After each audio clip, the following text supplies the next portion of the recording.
Morning friends আৰু আজি ভিডিঅ'টো আৰম্ভ কৰিব লওঁতেই দেখাইছোঁ যে মই মেৰিনক স্কুলৰ পৰা আনিব গৈ আছোঁ আৰু এইখিনি জেগা মোৰ বহুত ভাল লাগে, সেইটো কাৰণে মই ভিডিঅ'টো দেখাই দিছোঁ। আমাৰ ঘৰৰ পৰা ওলোৱাৰ পাছত এখন ব্ৰিজ পোৱা যায় আৰু ব্ৰিজখনৰ ওচৰেদি গ'লে ইমান ধুনীয়া দেখা যায়, মই আপোনালোক সকলোকে দেখাই দিছোঁ। আৰু অলপ পাছত টমটমত গৈ স্কুললৈ পাই গ'লোঁ আৰু চব ষ্টুডেণ্টৰ মাকবিলাক ৰখি আছে। এইখন হ'ল মেৰিনৰ স্কুল, এইখন চাওক। আৰু তাৰ ফ্ৰণ্টত আমি ৰৈ থাকোঁ আনিব গৈ পেলাই, আৰু সকলোৱে ৰৈ আমি কথা পাতি আছোঁ। আৰু চব ৰোজা ধোৱা মানুহ, ৰোজা ধোৱা মুখ দেখিতো গম পাইছে ৰোজা দিন চলি আছে, আৰু এইবিলাক চবে কথা পাতি আছে আৰু ভাল লাগে। ময়ো বুলি ভাবোঁ অলপ ৰেকৰ্ডটো কৰি দেখাই দিওঁ আপোনালোকক। আৰু এয়া আমি দেখি হাঁহিছে লাজ পাইছে, কাৰণ ৰোজা ধৰিলে চবৰে মুখবিলাক শুকাই আছে। তাৰপাছত আৰু আপোনালোক সকলোকে এতিয়া ক'ব ধৰিছে, মই জেবিনে মোৰ ৰাইহানন ব্লগছলৈ আপোনালোক সকলোকে স্বাগতম জনাইছোঁ আৰু ভিডিঅ'টো আপোনালোকে চাই থাকিব।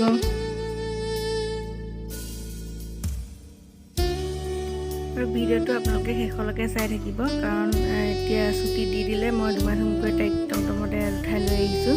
এয়া মই স্কুলৰ পৰা আহি পাই গ'লোঁ আৰু অহাৰ পাছত আধা ঘণ্টামান অকণমান ৰেষ্ট ল'লোঁ। লোৱাৰ পাছত আৰু ভিডিঅ' নবনালোঁ, কাৰণ ইফতাৰ বনাই দিলোঁ। ইফতাৰ যোগাৰ কৰা হৈ গ'ল।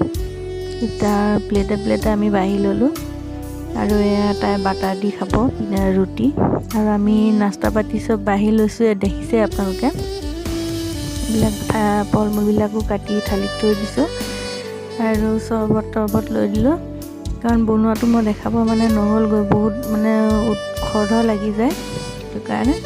আৰু এটাই চৰ্বতখিনি লৰাই আছে। তাৰপাছত ৰুটি বনাইছিলোঁ, অলপ শুকান ৰুটি আৰু অলপ হ'ল তেল দিয়া ভাজা ৰুটি। চবেই চব একেই নাখায় যে, সেইটো কাৰণে দুটা ভাগ কৰি বনাইছোঁ। আৰু তাৰ লগতে অলপ ভুনা আছিলে, সেইখিনি খাম। আৰু বেলেগ ফল মূলৰ লগত বুট ভাজাও আছে, সেইটোও খাম। আৰু এই মাংস ভুনাখিনিও খোৱা যাব তাৰ লগতে। আৰু এতিয়া আমি ইফতাৰটো কৰি লওঁ। ইফতাৰটো কৰিবলৈ আহোঁতে তাই মেৰিনৰ আব্বাই আকৌ আনিলে মাংস দিয়া চিঙৰা। আৰু ইফতাৰ খাই হৈ গ'ল, ভাগৰ লাগিছে। আৰু মই দালি বনালোঁ আৰু মাছৰ তৰকাৰী বনালোঁ। বহুত ভাগৰো লাগে ইফতাৰ কৰাৰ পাছত, কামখিনিও বহুত ওলাই যায়, বাচন বৰ্তনো ওলায়। আৰু মই তৰকাৰী বনাই চব ৰেডি কৰি পেলালোঁ। তাৰপাছত ৰেষ্ট ল'ম। আৰু ডেইলি ইফতাৰত চৰ্বত লাগে, সেইকাৰণে মই চেনি পিচি লৈছোঁ। চেনি পিচি এনেকৈ থৈ দিওঁ, তেতিয়া চৰ্বতটো বনাবলৈ অলপ সুবিধা হয়। আৰু এয়া আছিলে অলপ মুৰ্গী মাংস, ভাবিছোঁ এইখিনি মেৰিনৰ আব্বা আৰু মেৰিনে খাব। আৰু বেঙেনা ফ্ৰাই বনালোঁ এইখিনি। আৰু মোৰ ভাত তৰকাৰী আপোনালোকক দেখাইছোঁ, ভাত তৰকাৰী চব ৰান্ধি হৈ গ'ল। আৰু মই এতিয়া জোকৈ আহিম, নামাজ পঢ়িম। সেইটো কাৰণে মই এতিয়া চাওক 9টা বাজিলে। এতিয়া মই জোকৈ আহোঁগৈ। তাৰপাছত ভিডিঅ'টো লাহে আপোনালোকক দেখাই থাকিম। আৰু এজনী বহুত উৎপাত কৰিছে, চুলি চাওঁতে কি কৰিছে, চুলি কোপা জোত লগাই চেচ কৰিছে। আৰু মই এতিয়া যাওঁ, জোকৈ আহোঁ, নামাজ পঢ়ি তাৰপাছত আপোনালোকৰ লগত লগ পাই থাকিম। ফ্ৰেণ্ডছ, নামাজ পঢ়িলে এনেকুৱা ভাগৰ লাগিছে, এনেকুৱা কষ্ট লাগিছে, মই থিয় হ'ব পৰা নাই। মই বিচনাত বাগৰি ল'লোঁ। তাই তাজমহল বনাইছোঁ, মই ৰজাৰ ঘৰ বনাইছে। ৰজাৰ নহয়, তাজমহল নহয়, ছোৱালী হয়। এজনী ৰাণী, এয়া কাপোৰ তাই শুকাই আছে, ধুইছিল যে। আৰু এইটো ঘৰটো দেখিছে, মেহেল বনাইছে, এটা মেহেল।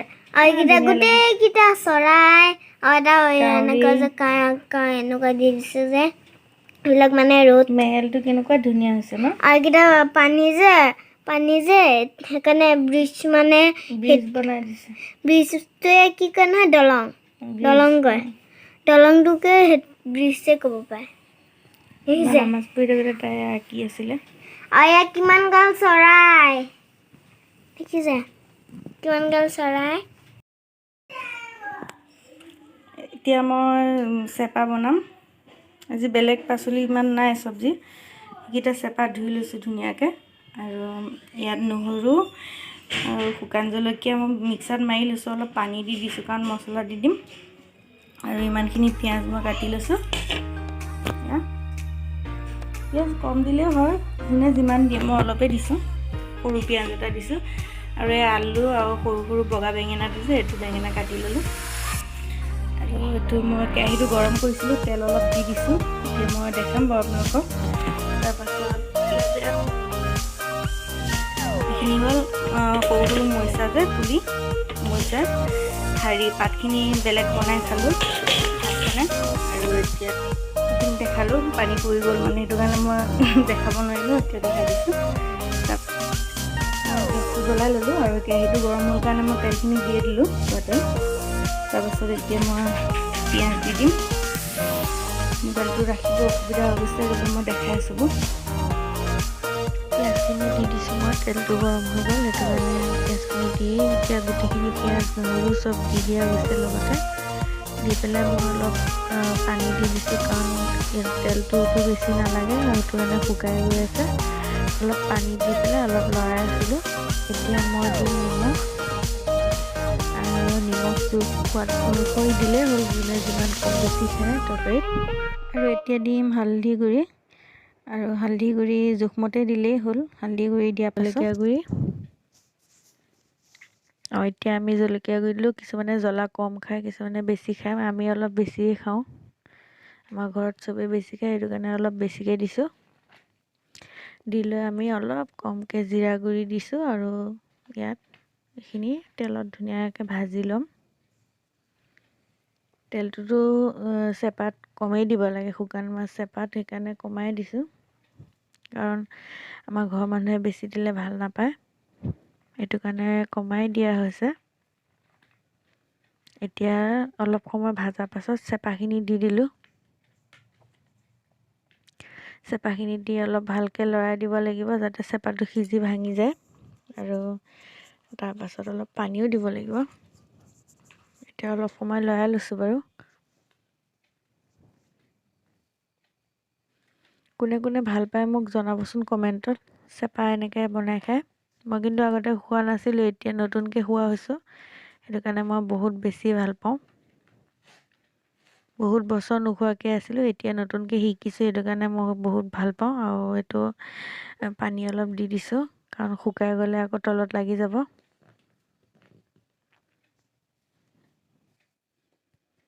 এতিয়া অলপ সময় এনেকৈ থাকিব, অলপ চেপাখিনি সিজিব লাগিব। ভাঙি যোৱাৰ পাছত দিছোঁ বগা বেঙেনা আৰু আলু, এইখিনি দি দিছোঁ। দি পেলাই এইখিনি ভালকৈ মছলাৰ লগত লগ হোৱাকৈ লৰাব লাগিব। গোটেইখিনি আমি ভালকৈ লৰাই দিব লাগিব, যাতে গোটেই মছলা চছলা গাত লাগি যায় এইবিলাকৰ। ভালকৈ লৰাই দিয়াৰ পাছত আমি অলপ সময় ঢাকনখন মাৰি থৈ দিম, কাৰণ অলপ মছলাটো মজ খাব লাগিব পাচলিখিনিৰ লগত। তাৰপাছত ঢাকনখন অলপ সময় মাৰি দিছোঁ। আকৌ ঢাকনখন খুলি আমি চাম কেনেকুৱা হৈছে, তেতিয়া আমি দিম মৰিচা পুলিখিনি, যে পুলি পুলি মৰিচা ঠাৰি কাটি থৈছিলোঁ, সেইখিনি দি দিম, কাৰণ এইখিনি দেৰিকৈ দিব লাগে। এইখিনি ইমান কোমল, অলপ সময়তে একদম সিজি গলি যায়গৈ, আৰু তৰকাৰীটো যে বিচাৰিও নাপাব আপোনালোকে, সেইকাৰণে অলপ সময় পাছতে দিয়া গৈছে, একেলগে দি দিওঁ, কাৰণ আলু সিজোতে সিজোতে এইখিনি নোহোৱাই হৈ যাব। আৰু এতিয়া ভালকৈ এইখিনি মিক্স কৰি লওঁ, ভালকৈ মিক্স কৰিব লাগিব, তেতিয়া মছলাটো ভালকৈ লাগিব। অলপ সময় ভালকৈ মিক্স কৰি লৈ এইখিনি এতিয়া আকৌ আমি ঢাকনখন অলপ সময়ৰ কাৰণে 5-10 মিনিটৰ কাৰণে 5 মিনিটৰ কাৰণে ঢাকনখন মাৰি দিব লাগিব। আৰু মই এতিয়া মিক্স কৰি ল'লোঁ আৰু ঢাকনটো মাৰি দিম। তাৰপাছত আপোনালোকক আকৌ দেখাই আছোঁ। এতিয়া আকৌ ঢাকনটো খুলি চাম, লৰাই পেলাই তাৰপাছত অলপ পানী দিব লাগিব, কাৰণ অকণমান গ্ৰেভি ৰাখিম, বেছি শুকান নহয়, বেছি জোলো নহয়, সেইটো কাৰণে এতিয়া ভালকৈ লৰাই দিছোঁ। অলপ পাচলিৰ পৰা অলপ পানী ওলাইছে, কিন্তু অলপ পানী দি দিম। এতিয়া বস্তুখিনি ভালেই হৈ আছে, যে তলত ধৰা নাই। গেছটো অলপ কমাই দিম। আৰু এতিয়া এইবাৰ আকৌ ঢাকনখন মাৰি দিছোঁ, কাৰণ অকণমান আৰু অলপ থাকিব লাগিব, মজটো খাব লাগিব, ভালকৈ হোৱা নাই, সেইটো কাৰণে এতিয়া ঢাকনখন খুলি আকৌ লৰাই চাইছোঁ, যাতে পানী অলপ দিব পাৰি নে নোৱাৰি, কাৰণ পটককৈ পানী দি দিলেতো তৰকাৰীটো ভাল নালাগিব, সেইটো কাৰণে এতিয়া অলপ পানী দি দিম। এতিয়া দিব পৰা হৈ গৈছে, আৰু পানী দি অলপ ভালকৈ লৰাই দিছোঁ। আৰু তাৰপাছত ঢাকনটো মাৰি আৰু এতিয়া 10-15 মিনিটৰ কাৰণে আমি দিছোঁ যাতে হয়নে নহয় চাবৰ কাৰণে। এতিয়া চাইছোঁ যে অলপ পানীটো অলপ কমিব লাগিব, কিন্তু আলু চালু সিজিছেই প্ৰায়। দেখিছে মৰিচা যে ঠাৰি কিমান দিছিলোঁ, আৰু মৰিচা ঠাৰি ইয়াত ভালকৈ দেখাই যোৱা নাই, কাৰণ মৰিচা ঠাৰি ইমানকৈ সিজি কোমল হৈ গৈছে যে তৰকাৰীটো খাওঁতে মৰিচা ঠাৰিয়ে আমি বিচাৰি নাপাওঁ, এনেকুৱা হৈ গৈছে। এতিয়া আলুটো চাইছোঁ, আলুটো সিজি গৈছে, আৰু অকণমান পানীটো শুকোৱাৰ পাছতে আমাৰ চেপাৰ ৰেচিপিটো মানে চেপাৰ যোনটো শুকান তৰকাৰীটো ৰেডি হৈ গ'ল। আৰু আপোনালোকে দেখা পাইছে কি ধুনীয়া হৈছে, আৰু খাবলৈ ইমান টেষ্ট লাগিছে। আৰু আপোনালোককতো মই ক'বহে পাৰিম, আপোনালোকে শুনিবহে পাৰিব, কিন্তু মই খাই পাইছোঁ। আৰু গোটেই ভিডিঅ'টো চোৱাৰ বাবে আপোনালোকক বহুত বহুত ধন্যবাদ। খুদা হাফিজ।